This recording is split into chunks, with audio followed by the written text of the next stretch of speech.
Bismillahirrahmanirrahim. Assalamualaikum warahmatullahi wabarakatuh. Para jamaah Al-Asran rahimakumullah. Berjumpa kembali bersama Teh Iim pada saat ini. Alhamdulillah ya, dikersain oleh Allah.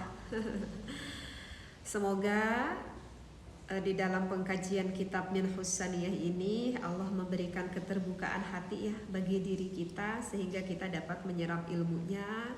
Dan tentu yang sangat kita harapkan kita dapat mengamalkan ilmunya, apalagi kalau bisa memanfaatkan kembali terhadap orang lain. Amin ya Allah ya Rabbal Alamin. Semoga semuanya yang baru gabung mendengarkan Teteh diberikan kesehatan ya oleh Allah, sehat lahirnya, sehat batin terutama ya.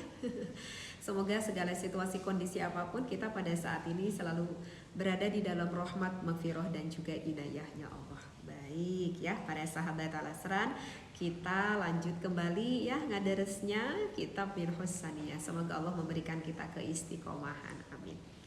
Bismillahirrahmanirrahim. Alhamdulillahirabbil alamin wassalatu wassalamu ala asrofil anbiya'i wal mursalin wa ala alihi washabihi ajma'in amma ba'd. Di pembahasan kemarin Teteh membahas tentang Daqaiqur Riya. Memang pembahasan Daqaiqur Riya ini sangat panjang sekali ya penerangannya. Baik, huwa minha dan sebagian dari Daqaiqur Riya. Kita sudah tahu ya apa Daqaiqur Riya itu adalah lembut-lembutnya atau perkara yang samar-samarnya dari riya. Di antaranya lagi adalah tarkul amali. Nah, ceritanya kita ini meninggalkan suatu amal.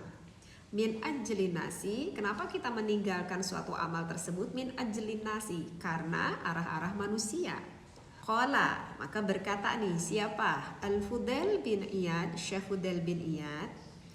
Beliau mengatakan tarukul amal, adapun meninggalkan amal min ajlin nas, karena arah-arah manusia, riyaun, itu adalah riya.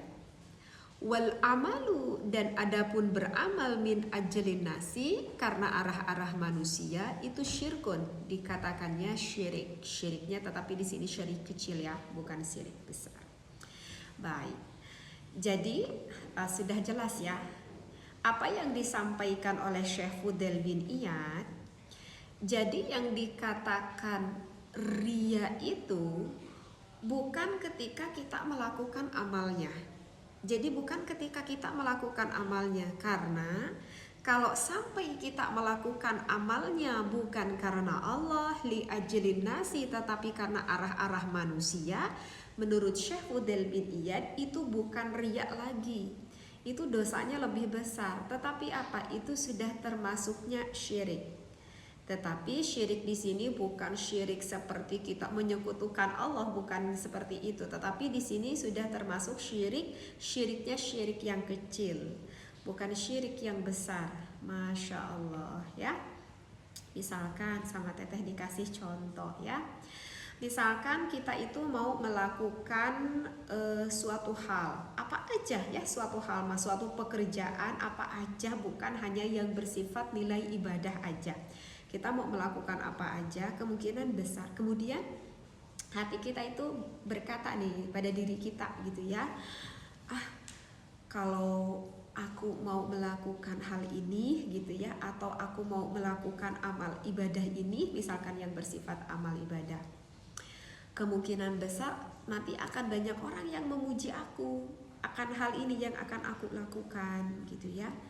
Misalkan kita mau bersedekah misalkan gitu, kalau aku bersedekah udah kebayang nanti orang-orang tuh akan memuji aku misalkan gitu. Bahkan tak sedikit orang tuh nanti akan banyak mengagung-agungkan aku begitu. Atau misalkan kalau aku mau melakukan pekerjaan ini, wah nanti akan banyak uang yang akan aku dapatkan. Misalkan apa aja yang bersifat duniawi ya, seperti itu.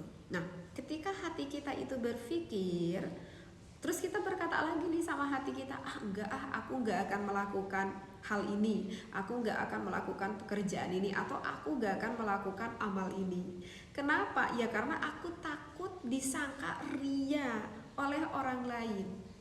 Nah, kita sudah belum melakukan amalnya itu, belum kan? Kita tuh belum melakukan pekerjaan itu, kita belum melakukan amal itu. Tetapi ketika hati kita memutuskan untuk tidak melakukan amal itu karena takut disangka riya oleh orang lain, Itu kata Syekh Fudel bin Iyad, itu sudah termasuk riya. Itu sudah termasuk riya. Jadi kalau menurut Syekh Fudel itu ya sayang banget gitu. Sayang banget itu ya, padahal yang akan kita lakukan itu adalah suatu amal kebaikan. Misalkan kita mau bersedekah misalkan. Kata Syekh Fudel ya sayang banget. Sayang bangetnya tuh kenapa? Ya karena amalnya tidak kita lakukan, tetapi hati kita sudah riya gitu. Nah, sedangkan berbeda dengan ketika kita wal amalu min ajlin nasi syirkun, maksudnya begini, ketika menurut Syekh Fudel bin Iyad, misalkan kita melakukan suatu perkara gitu ya, atau suatu amal ibadah lah gitu ya, misalkan kita melakukan haji gitu ya, kita melakukan sedekah, misalkan kita melakukan ibadah umroh gitu ya, misalkan apa aja, udah semata-mata karena hatinya itu bukan karena ingin mendapatkan keridhoannya Allah, bukan karena kita sebagai seorang hambanya Allah yang memang harus menghamba kepada Allah, enggak gitu. Kenapa kamu umroh hatinya itu seolah-olah berkata karena aku itu ingin dipandang baik oleh orang lain gitu. Kenapa kamu bersedekah? Ya agar aku ingin dipandang baik oleh orang lain gitu. Kenapa kamu rajin banget melakukan sholat? Ya karena agar aku nanti bisa diterima jadi menantunya, sehingga aku melakukan sholat dan kebaikan yang lain di depan calon mertua aku misalkan. Kalau itu udah jelas banget, ketika mau melakukan amalnya itu udah jelas dalam hatinya karena gak ada Allah. Nah, kata Syekh Fudel bin Iyad, ketika melakukan amal itu bukan riya, tetapi itu sudah termasuk syirik kecil. Seperti itu. Dan kita banyak yang berasumsi kalau riya itu ya ketika kita melakukannya itu baru riya, kalau kita enggak melakukan itu belum riya. Kita tuh banyak yang berpikir seperti itu, padahal hati kita yang sudah menuju ke arah sana itu pun sudah termasuk riya. Jadi begitu ya. Wala al-Fudel bin Iyad, tarkul amal, adapun kalau kita meninggalkan amal min ajlin nas, karena arah-arah manusia, riyaun, maka itu dikatakan riya. Jadi yang dikatakan riya itu bukan ketika sedang melakukannya, bahkan kita belum melakukan amal tersebut, kalau hati kita sudah cenderung ke sana, kata Syekh Fudel bin Iyad, itu sudah termasuk riya. Misalnya kita itu mau melakukan suatu amal atau misalkan mau bentuk pekerjaan apapun itu gitu ya, sehingga hati kita tuh berpikir, aku gak mau melakukan hal ini gitu ya, aku gak mau melakukan amal ini gitu, karena aku takut orang berpikir kepada aku kalau aku ini tuh riya, seperti itu. Nah itu sudah riya, kata Syekh Fudel bin Iyad, padahal amal itu belum kita lakukan. Ya kata Syekh Fudel bin Iyad, itu sayang banget, padahal amalnya belum kita lakukan, nanti kita tidak akan mendapatkan kebaikan karena amal itu belum kita lakukan, tetapi hati kitanya udah riya duluan. Seperti itu. Nah, wal amalu min ajlin nasi, sedangkan kalau misalkan sampai kita melakukan amalnya tersebut min ajlin nas, karena arah-arahnya manusia, syirkun, itu bukan riya lagi, itu sudah termasuk syirik. Tetapi syirik di sini bukan syirik seperti kita menyekutukan Allah ya, tetapi dimaksud di sini itu adalah syirik yang kecil. Kenapa kamu sholat? Ya karena aku ingin diterima sama calon mertua aku, seperti itu. Nah kenapa ini kata Syekh Fudel bin Iyad dikatakan syirik? Ya karena seolah-olah yang memberikan kemanfaatan amal itu adalah manusia, bukan Allah. Sehingga ketika nanti di akhirat ya minta aja itu pahalanya kepada calon mertua kamu, itu sudah termasuknya kepada syirkun. Wal ikhlasu, sedangkan kalau ikhlas ayu afiyaka, itu adalah memberikan afiyah kepada kita. Siapa? Al-Haqqu ta'ala, Allah ta'ala, minhuma, dari amal karena manusia dan dari amal bukan karena manusia. Jadi kalau hati yang ikhlas itu sudah tidak akan terpengaruh akan lingkungan sekitar kita, tidak akan terpengaruh oleh komentar orang lain. Apakah itu komentar positif tidak akan mempengaruhi hatinya? Apakah jadi bahagia? Tidak. Apakah pengaruh negatif mempengaruhi dirinya sehingga memberhentikan amalnya? Oh tidak. Karena itu kalau orang ikhlas tidak akan terpengaruh akan komentar orang. Kenapa? Karena si orang ini yakin ketika mau melakukan ini amal sudah dipikir masak sesuai dengan syariat, sesuai dengan hal yang diridhokan oleh Allah Subhanahu wa taala. Wal ikhlasu, sedangkan yang dikatakan dengan ikhlas ayu afiyaka adalah memberikan afiyah kepada kita.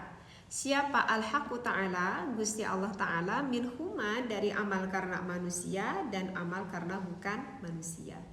Sedangkan kalau misalkan hati kita itu dikersain ikhlas ya oleh Allah, sehingga ketika kita melakukan suatu pekerjaan apapun atau misalkan kita hendak melakukan amal apapun, hati kita itu tidak akan berpengaruh oleh seliling kita.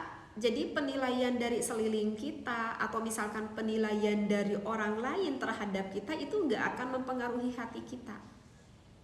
Itu baru dikatakan ikhlas. Kalau misalkan ketika kita mau melakukan amal itu hati kita masih terpengaruh oleh orang-orang yang ada di sekeliling kita, nah itu aja tandanya. Itu kemungkinan kita itu belum bisa ikhlas karena Allah, seperti itu. Jadi dengan apa, makanya di pembahasan video kemarin gitu ya, semua apapun itu sekarang bisa dilihat oleh orang banyak karena kita senang banget memposting akan pekerjaan kita setiap hari. Kata ulama yang rentan itu adalah ketika masuknya komentar kepada diri kita. Ada komentar baik, ada komentar buruk, khawatirnya mempengaruhi hati kita dan itu bisa mengakibatkan ujung-ujungnya ria terhadap amal yang kita lakukan. Seperti itu ya. Jadi meskipun misalkan biasanya kita melakukan suatu amal ibadah tetapi akhirnya kita tidak melakukan amal itu, misalkan kenapa kamu berhenti melakukan amal itu, kita tuh tidak terpengaruh oleh obrolan atau omongan orang lain, tetapi aku berpikir kenapa aku memberhentikan amal ini, karena aku berpikir kalau ini tuh lebih nafi, artinya lebih bermanfaat, meskipun menurut pandangan orang lain mungkin tidak sama dengan pemikiran kita, misalkan seperti itu. Misalkan contohnya apa ya? Misalkan contohnya ini sekarang kan bulan Rajab ya. Bulan Rajab ini banyak ulama yang mengatakan kalau kita berpuasa di bulan Rajab itu hukumnya sunnah. Banyak sekali pahala yang akan kita dapatkan karena banyak sekali keunggulan di bulan Rajab ini gitu. Nah, kita itu misalkan nggak melakukan puasa pada bulan Rajab ini dengan alasan kenapa, misalkan ini ada sosok seorang kiai yang banyak anak santrinya, misalkan kenapa ya Pak Kiai itu enggak puasa sunat Rajab, padahal kan Pak Kiai membahas gitu kalau puasa sunnah Rajab itu banyak sekali itu pahalanya gitu ya. Misalkan anak santrinya itu bertanda tanya kenapa ya guru kita teh enggak berpuasa misalkan. Nah, sehingga ketika ada komentar dari anak-anak santrinya itu tidak mempengaruhi akan hati sang kiai tersebut.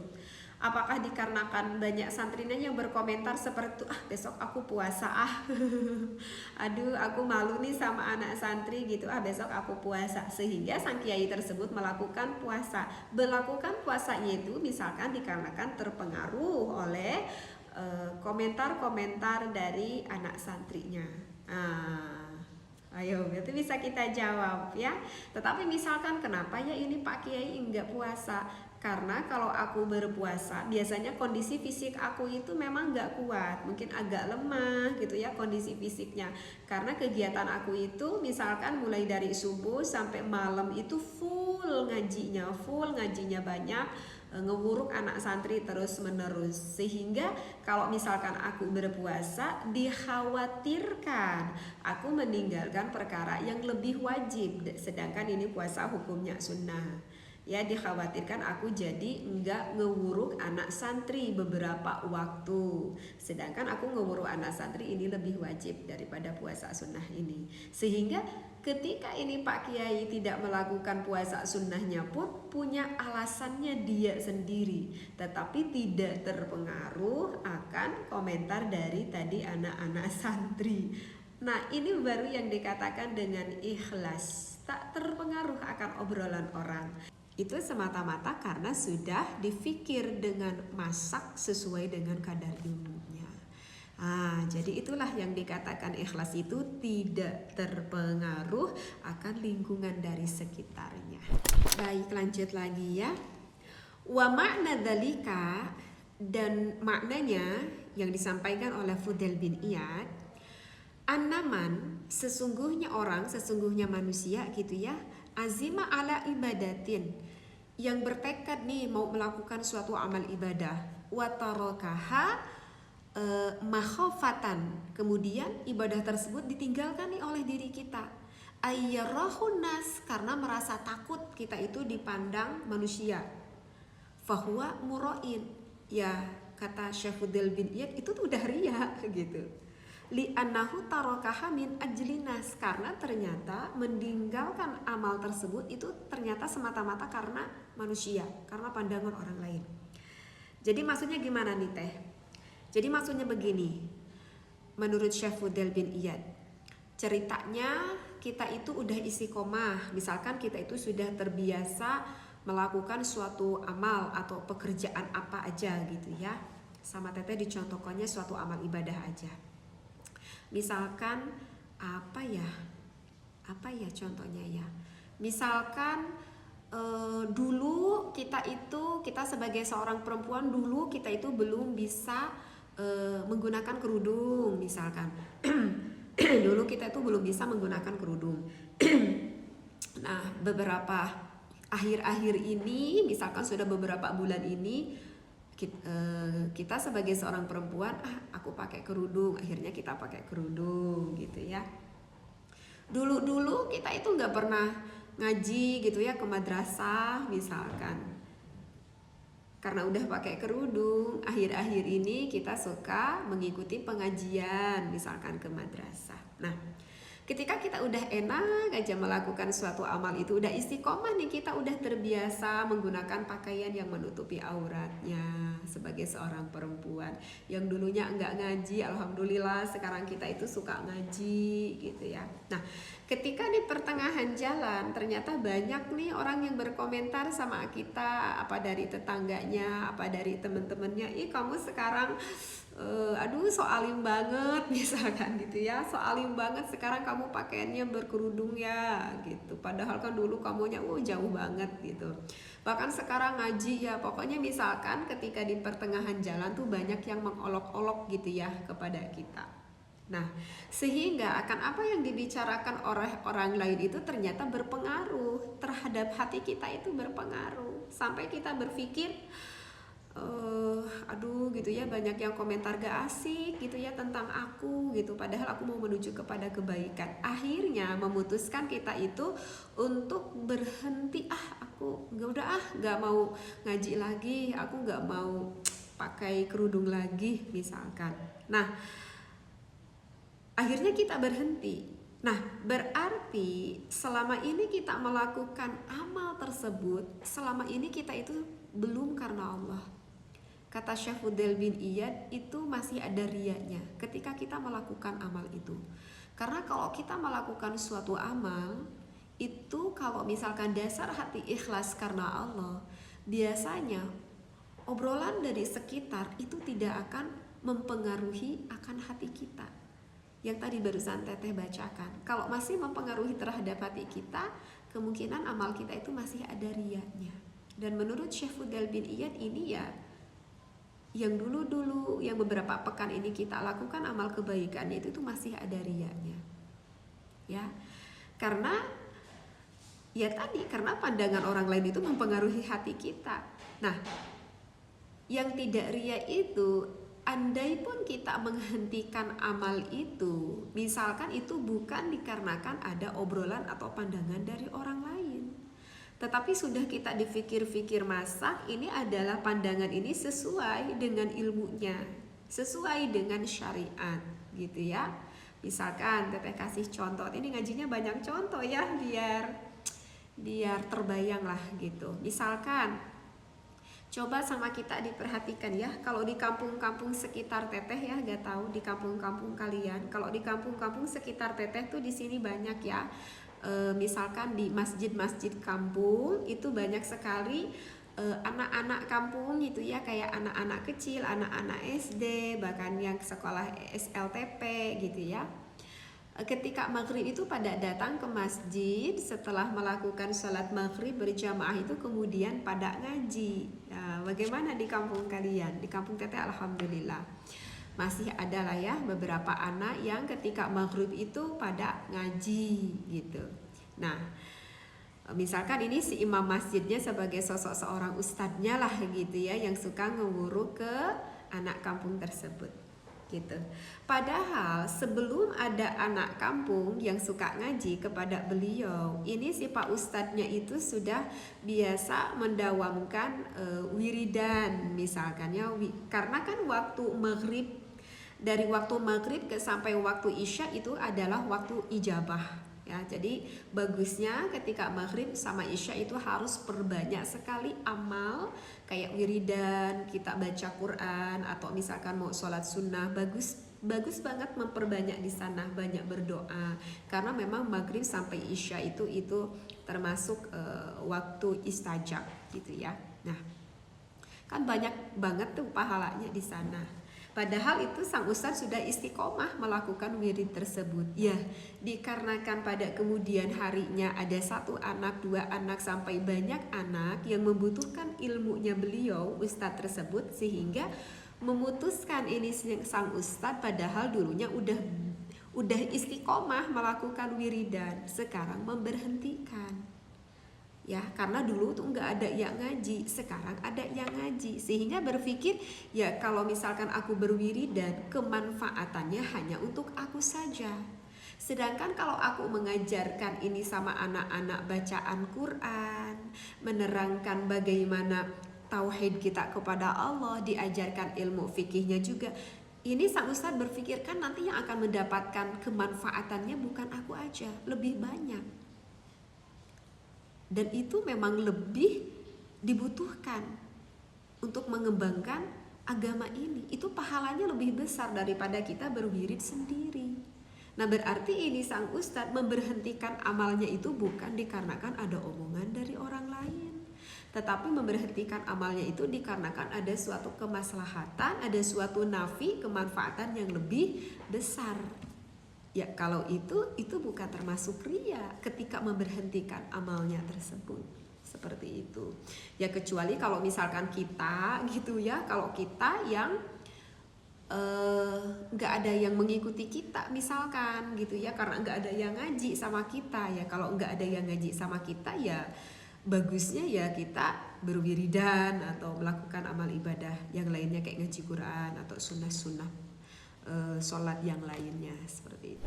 Amma law tarakaha liyaf'alaha fil khalwah. Adapun meninggalkan amal agar dilakukan ketika kita bersendiri, fahadza mustahabun, maka ini amal yang disunnahkan justru. Illa antakuna faridoa, tapi ada kecualinya, kecuali jika amal itu yang bersifat fardu. Misalkan au zakatan wajibatan, misalkan seperti kita mengeluarkan zakat yang wajib, atau au yakunu, nah misalkan gini ya, sedikit-sedikit dulu ya. Nah, jadi oke, langsung aja sama contoh nih biar terpaham ya. Barusan kita yang berwiridan gitu ya, yang di masjid gitu. Nah, kita bukan sebagai ustadznya ya gitu, kita bukan sebagai ustadznya. Sampai menunggu isya kita berwiridan nih di masjid. Tetapi kalau aku berwiridan di masjid ini sangat rentan banget misalkan ya, sangat rentan banget karena keimanan aku ini masih lemah ya Allah. Misalkan kita tuh sadar diri terhadap keimanan kita. Keimanan aku ini tuh masih lemah ya Allah. Sehingga kalau misalkan aku berwiridan menunggu sampai ke isya, itu potensi besarnya condong ke riya. Misalkan kita tuh sadar diri akan keimanan kita, potensi kita itu nanti akan condong ke riya gitu. Maka ini si orang melakukan siasah, bukan memberhentikan amalnya, tetapi memindahkan amalnya. Karena khawatir potensi riyanya besar ketika aku berwiridan di masjid, maka aku berwiridannya di rumah saja. Seperti itu. Ya kalau kata Syekh Fudail bin Iyad, kalau itu mah nggak apa-apa. Karena itu memang suatu taktik, suatu pembelajaran. Kalau itu nggak apa-apa, karena kan nggak memberhentikan amalnya. Nah sehingga si orang ini pindahlah ke rumah, berwiridannya dilakukan di rumah, amal-amalnya dilakukan di rumah. Setelah mendengar adzan Isya, kembali lagi ke masjid untuk melakukan berjamaah Isya. Nah nanti yang bisa mengukur itu adalah perasaan dan hati kita sendiri. Kalau itu enggak termasuk riya, kata Syekh Fudail bin Iyad. Nah, ila antakuna faridoh kan. Nah kecuali kalau misalkan amal yang sifatnya fardu. Kalau amal yang sifatnya fardu itu memang harus terang-terangan. Misalkan zakatan wajibatan, kata ini Syekh, misalkan seperti kita mengeluarkan zakat. Zakat itu harus terang-terangan.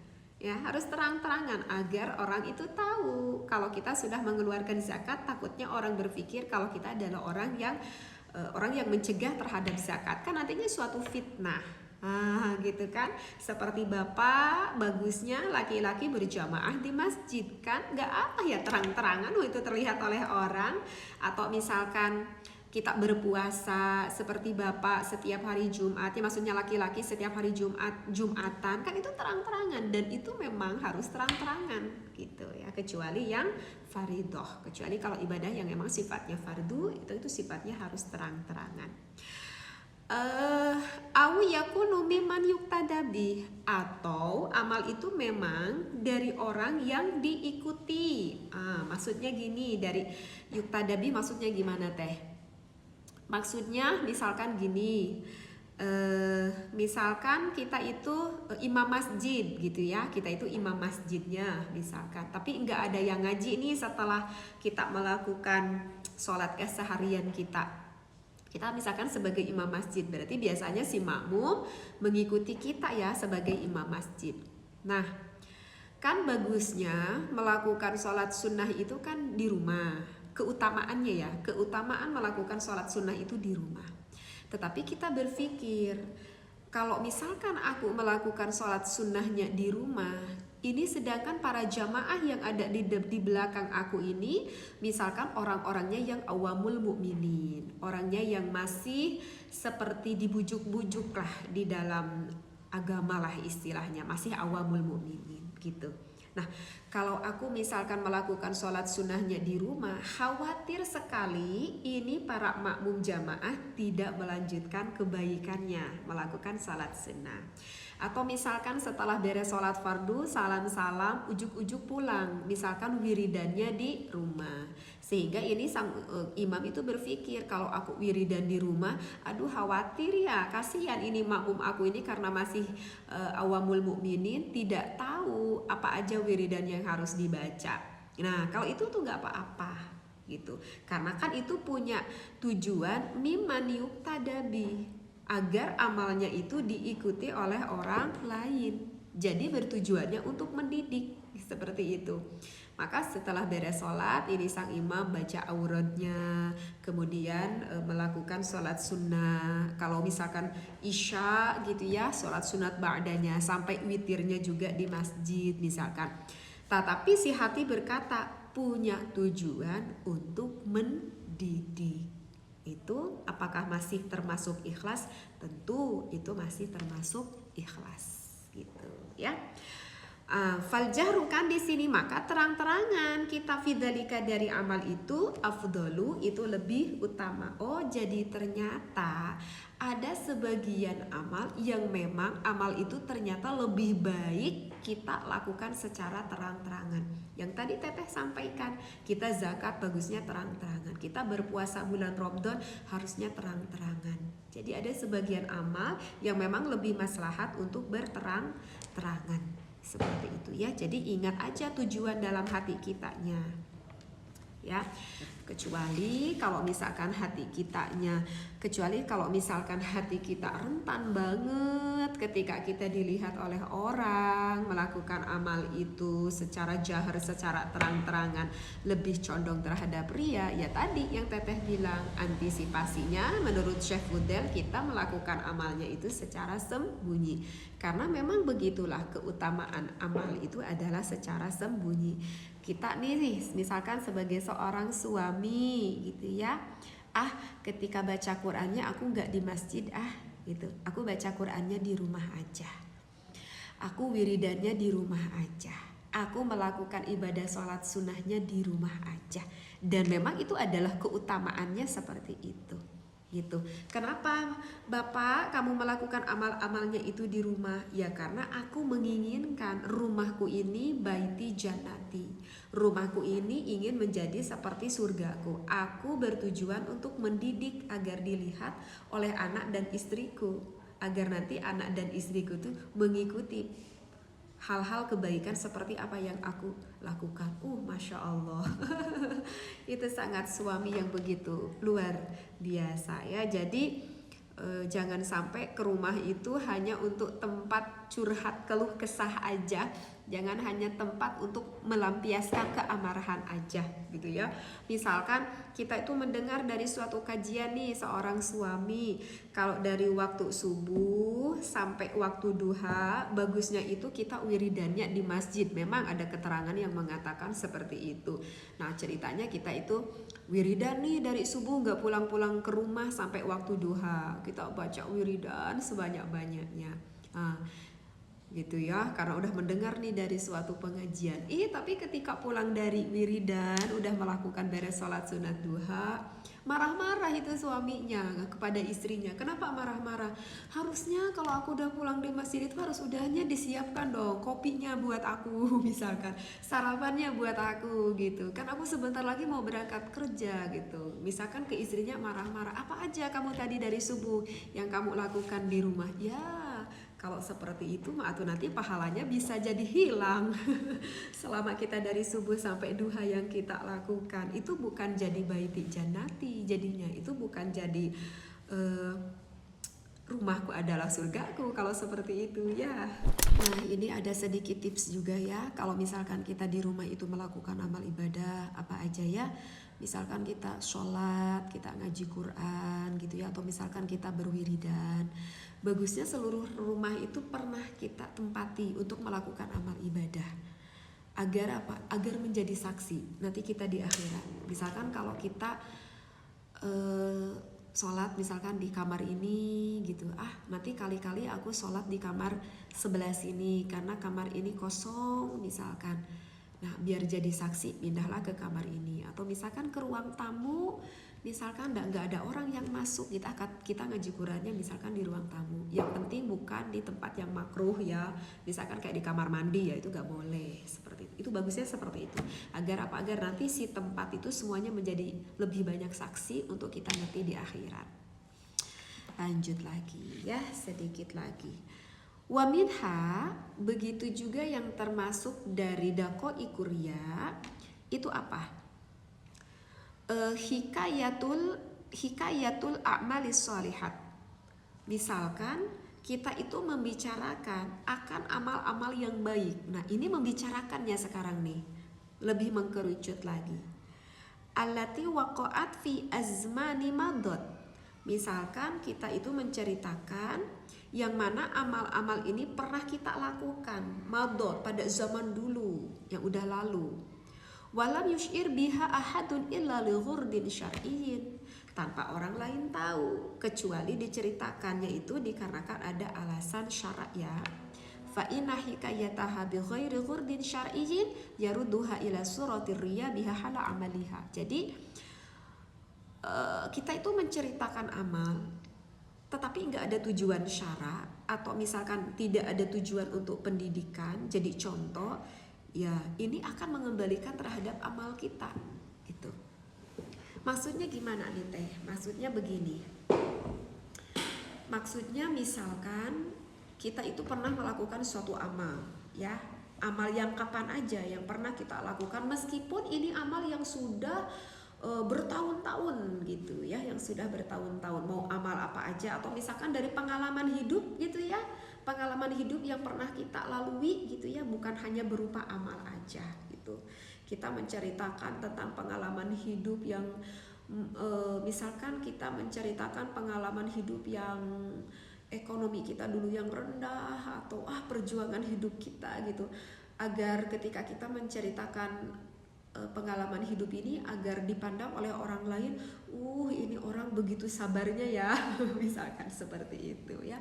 Atau misalkan kita itu menceritakan amal terhadap orang lain, aduh masya Allah, ini semakin sulit lagi ya yang dikatakan oleh Syekh Fudail bin Iyad, karena masya Allah ya begitulah ya, ketika kita bertemu dengan seseorang terkadang kita tuh gak kontrol ya, maksudnya kita itu gak kontrol dengan lidah itu lebih sulit untuk mengontrol, maksudnya gitu, lidah itu lebih sulit untuk mengontrol. Misalkan kita udah melakukan ibadah haji, kita menceritakan nih pengalaman waktu ibadah haji, aku di sana tuh bisa umroh beberapa kali, aku sampai bahkan tidak sedikit sampai berbohong, misalkan aku sempat mencium Hajar Aswad sampai beberapa kali misalkan gitu ya.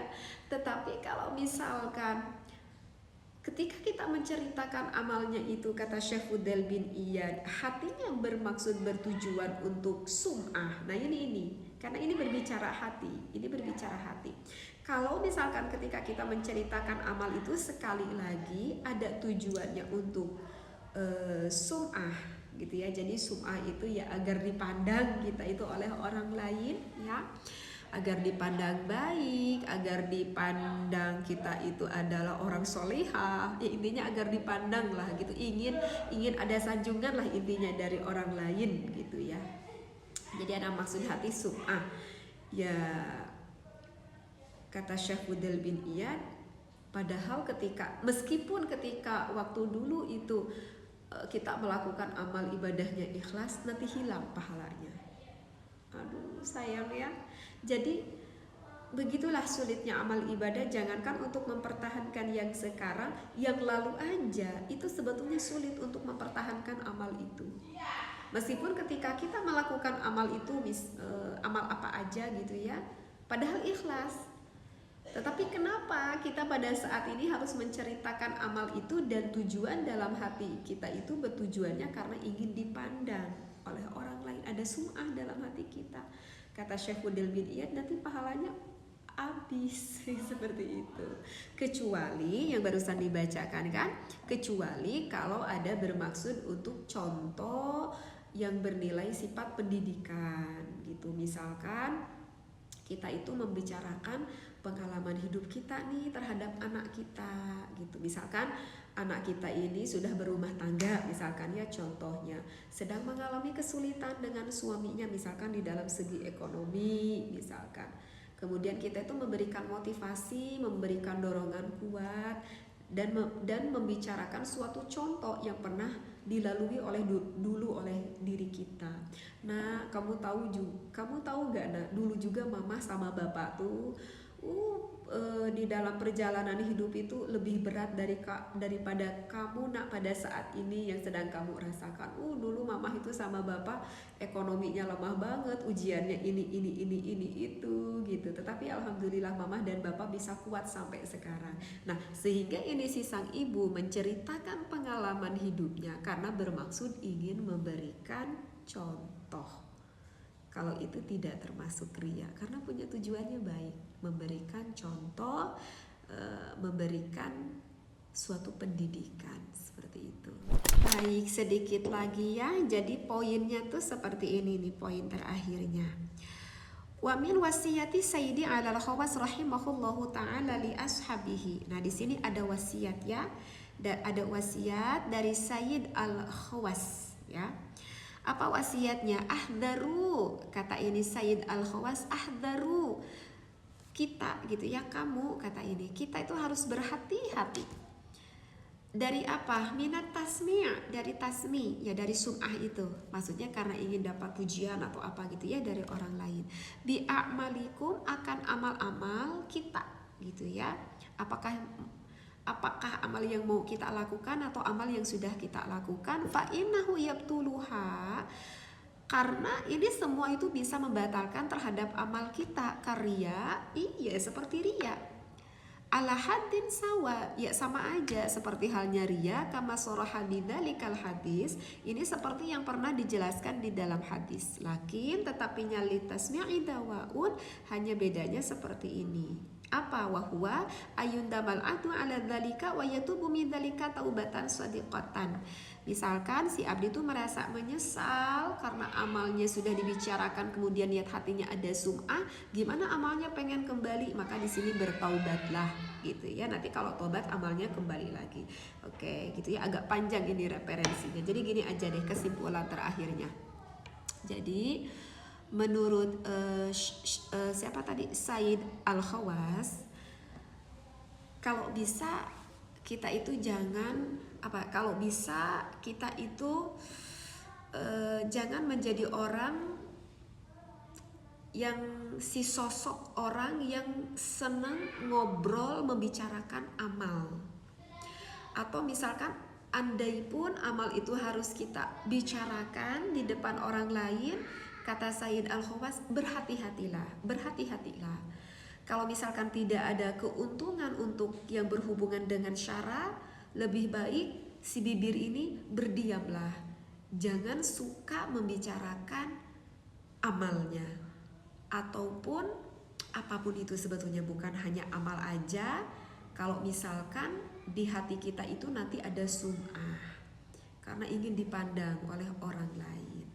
Kenapa kita si mulut ini harus dijaga, jangan sering membicarakan amal, karena rentan riya. Riya itu sangat lembut banget yang datang menghembus ke perasaan hati kita. Yang tadi dibicarakan kan, bahkan amal itu dulunya ikhlas karena Allah, karena padahal udah bertahun-tahun yang lalu amal itu udah misalkan kita pernah bersedekah, misalkan nilainya besar, bersedekah ke suatu pondok pesantren, itu yang membangun pondok itu kita, misalkan itu biayanya sampai habis ratusan juta misalkan. Padahal ketika dulu kita mengeluarkan uang tersebut itu benar-benar ikhlas karena Allah. 10 tahun kemudian gitu misalkan, entah tahu kenapa kita menceritakan amal-amal itu tahu nggak, itu pondok itu aku yang membangunnya. Kalau nggak ada aku, itu kemungkinan besar nggak akan ada pondok itu. Tetapi si hati kita itu bertujuannya sum'ah, karena agar orang lain tahu akan amal aku. Itu kan nanti yang udah kita keluarkan ratusan juta itu nanti hilang, pahalanya hilang gitu. Nah, apakah itu pahala itu bisa kembali? Maka di sini bidzalikal hadis, ada ini keterangannya di dalam hadis, maka itu bisa kembali lagi amalnya. Bagaimana caranya amal itu bisa kembali lagi? Ya tidak ada cara yang lain. Wa yatubu, maka kita diperintah untuk bertobat kepada Allah Subhanahu wa ta'ala. Misalkan ketika pada esok harinya kita bertafakur gitu, ya Allah, apa yang sudah aku lakukan pada hari kemarin ya? Oh ya Allah, aku ingat. Misalkan pada hari ini kita bertafakur, oh ya Allah, aku ingat nih pada waktu hari kemarin aku membicarakan ini kepada orang lain, sedangkan aku sadar banget hatiku ini ada sum'ah, misalkan seperti itu. Akhirnya kita itu pada saat ini juga bertaubat kepada Allah. Ya udah, kembali lagi. Kecuali kalau misalkan ketika dulu kita melakukan amalnya itu semata-mata riya. Kecuali kalau ketika waktu dulu kita pernah melakukan suatu amal, tetapi kita yakin banget kalau kita melakukan amalnya itu semata-mata riya. Ya meskipun kita bertobat, yaitu tetap tidak akan berubah menjadi suatu pahala. Seperti itu ya. Aduh, Masya Allah. Ini masih banyak ini keterusannya yang membahas tentang daqaiqur riya, tapi insya Allah ya kita ngajinya di video selanjutnya lagi insya Allah. Jika Allah masih memberikan kita umur, jika Allah masih memberikan kesehatan, keparengan ya Allah sama Tete, insya Allah nanti kita lanjutkan kembali ya. Alhamdulillah nih para jamaah Al-Asran rahimakumullah, semoga ilmu yang kita dengar pada saat ini ya kita bisa menerapkan sedikit karena memang sangat sulit sekali yang teteh rasakan pun. Amal ini tuh sangat sulit sekali, tetapi tidak ada yang sulit bagi Allah ya. Semoga kita pengharapan besar kepada Allah. Baik, mungkin para jamaah Al-Asran rahimakumullah, wallahu a'lam, wallahu muwafiq ila aqwamit thoriq. Wassalamualaikum warahmatullahi wabarakatuh.